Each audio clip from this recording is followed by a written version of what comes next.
Bienvenue sur la chaîne YouTube de SIS Radio. Merci de vous abonner. Activez la clochette pour être notifié lors de nos prochaines vidéos. Lâchez votre pouce bleu et les commentaires. On adore ça. Macron, McKinsey, est-ce qu'on peut imaginer vraiment qu'avoir dépensé beaucoup d'argent va lui coûter des points qui vont peut-être carrément lui coûter sa présidence? Alors les scandales ont toujours leur propre dynamique. Est-ce que celui-là fera pchit, comme disait Jacques Chirac? On va bien le voir.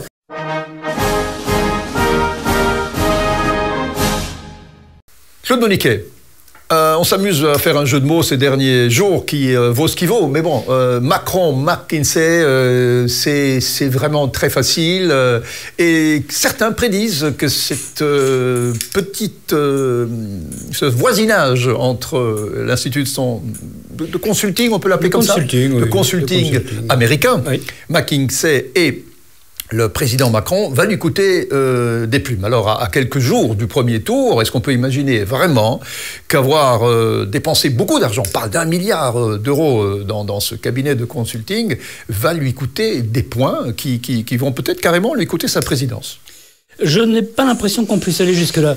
Alors, c'est évidemment clairement un événement très fâcheux quand ça arrive en pleine campagne et en fin de campagne, parce qu'effectivement, on imprime plus ce qui s'est passé ces derniers jours qu'il y a 6 ou 7 mois. Donc ça, on l'a fait sortir aussi ces derniers jours. Et on l'a fait sortir ces derniers jours, peut-être par hasard, peut-être pas. Maintenant, il faut relativiser les choses. On est en face de... Mais relativiser, ça veut dire qu'il faut comprendre, expliquer, etc. Et ça prend du temps. Le milliard, d'abord, il n'a pas été dans les poches de McKinsey. C'est un milliard qui a été dépensé pour des sociétés de consultance, certaines françaises, d'autres étrangères, dont McKinsey. Ce qui est gênant, il y a deux choses gênantes. L'opposition dit oui, mais enfin, on dépense 1 milliard alors qu'on a des fonctionnaires qui pourraient faire le travail. Mais manifestement, non. Sinon, c'est pas par plaisir qu'on dépense l'argent. Donc, ça pose une autre question. Comment recrute-t-on les fonctionnaires si on n'a pas, avec la pléthore de fonctionnaires qu'il y a en France, des gens qui sont capables de faire le travail que fait McKinsey? Je fais une remarque stupide. Oui. C'est un petit peu comme si le chef d'un restaurant achetait sa nourriture oui. Dans le resto d'à côté. Oui, tout à fait. Et qui coûte cher en plus. Tout à fait. Alors qu'il est payé pour faire la bouffe du quartier. Tout à fait. On peut faire cette comparaison. C'est un peu bizarre. Ça s'est fait sous tous les régimes en France, en Belgique aussi d'ailleurs. Mais pas à cette hauteur. Sans doute pas à cette hauteur, ou alors on l'a pas su, ou alors c'était plus dilué sur le temps, sur les années. Là, il y a un concours de circonstances. Maintenant, ça intervient tard, donc ça peut jouer sur quelques points, mais il y a quand même une règle globalement dans la politique française et dans les élections présidentielles, c'est qu'en général, ce qu'on constate depuis l'élection au suffrage universel, donc depuis 1962, c'est que c'est le favori du départ qui finit par être le gagnant de l'arrivée. Or, le favori, clairement, c'est Macron. Donc ça peut lui coûter 1 ou 2 points, mais on n'est pas, au premier tour en tout cas, on n'est pas dans une situation de danger pour lui. Vous allez me dire, c'est tout ce qu'on a trouvé? On avait trouvé beaucoup mieux pour Fillon en 2017. On trouve toujours quelque chose. Là, c'est un petit peu maigre, peut-être. Si c'était dans le but de nuire délibérément à la dernière ligne droite de Macron, c'est peut-être léger. Ou alors, peut-être qu'on ne se doute pas de la puissance à retardement de ce scandale, que certains voudraient être un scandale d'État. Alors les scandales ont toujours leur propre dynamique. Est-ce que celui-là fera pchit, comme disait Jacques Chirac, ou est-ce qu'il va prendre de l'ampleur dans les jours qui viennent? On va bien le voir. On le saura dans 4 jours, de toute façon, parce qu'il y a du premier tour, et dans 2 semaines pour le second. Mais fondamentalement, je pense que ce que ça pourrait faire, c'est pousser plus de gens à s'abstenir. Est-ce que ça va entraîner des basculements de vote d'un candidat sur l'autre? J'en suis pas persuadé. Mais des gens qui auraient été prêts à aller voter Macron et qui diront bah, en définitive, il est comme les autres, je vais pas y aller, ça, c'est tout à fait possible. Cela étant, soyons très clairs, en démocratie, l'élection, ça reste un moment assez mystérieux. On peut la prédire, on peut l'analyser, on peut faire des sondages, on se prive pas d'en faire. Et d'ailleurs, on va en commenter dans un instant. Mais en réalité, en définitive, c'est quand même l'individu, le citoyen qui met son bulletin dans l'urne, qui décide et qui fait la différence. Justement, alors, parlons de ces sondages. Faut-il leur accorder une importance qui fait qu'aujourd'hui, en effet, tout le monde dit c'est plié? Ou alors, la surprise Brexit, la surprise Trump-Hillary Clinton, est-ce que cette surprise est vraiment possible? Ce qui serait quand même extraordinaire.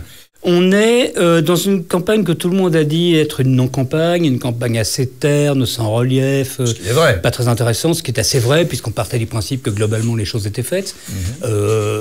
Il y a effectivement un élément d'incertitude qui vient d'apparaître, c'est que d'abord il y a une montée plus exactement, qui continue de Marine Le Pen, qui aujourd'hui au premier tour, suivant les sondages, est autour de 22%, et 2 points de moins pour Emmanuel Macron.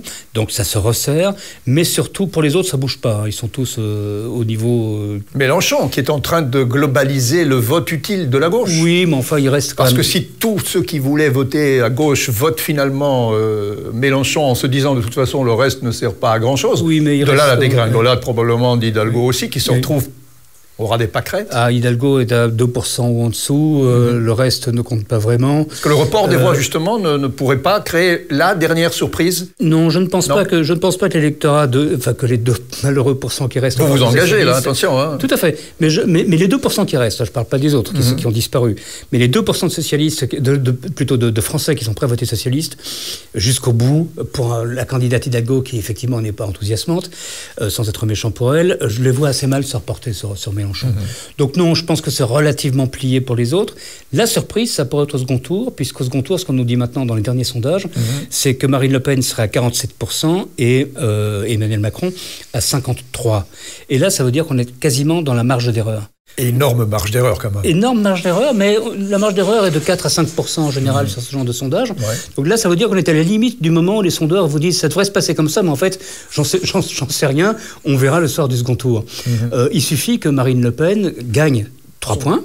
Ou son débat peut être télévisé. Ou le débat télévisé, mais le dernier débat qu'elle a fait avec M. Macron, le pas laissé m'en est bien. Non, mais admettons que la revanche soit fulgurante. Oui, la revanche peut être fulgurante. Par ailleurs, des choses peuvent se passer qui pourraient nuire à M. Macron, ou qui pourraient au contraire favoriser la candidature de Marine Le Pen. Puis on verra ce qu'il en est du report de l'ensemble des voix de la droite, de l'extrême droite de Zemmour à la droite de Valérie Pécresse. Donc là, il y a une inconnue. J'ai tendance à dire petite inconnue, mais enfin, on garde le suspense un petit peu. Ça introduit un peu de suspense dans une campagne qui, effectivement, était assez ennuyeuse jusqu'à présent. D'accord, bien on se retrouve en tout cas la semaine prochaine pour commenter les résultats du premier tour dans le Monique Time. À la semaine prochaine, Claude. À la semaine prochaine. Merci d'avoir regardé cette vidéo. Abonnez-vous à la chaîne SIS Radio, lâchez votre pouce bleu, activez la clochette pour être notifié lors des prochaines vidéos et laissez-nous vos commentaires. On adore ça.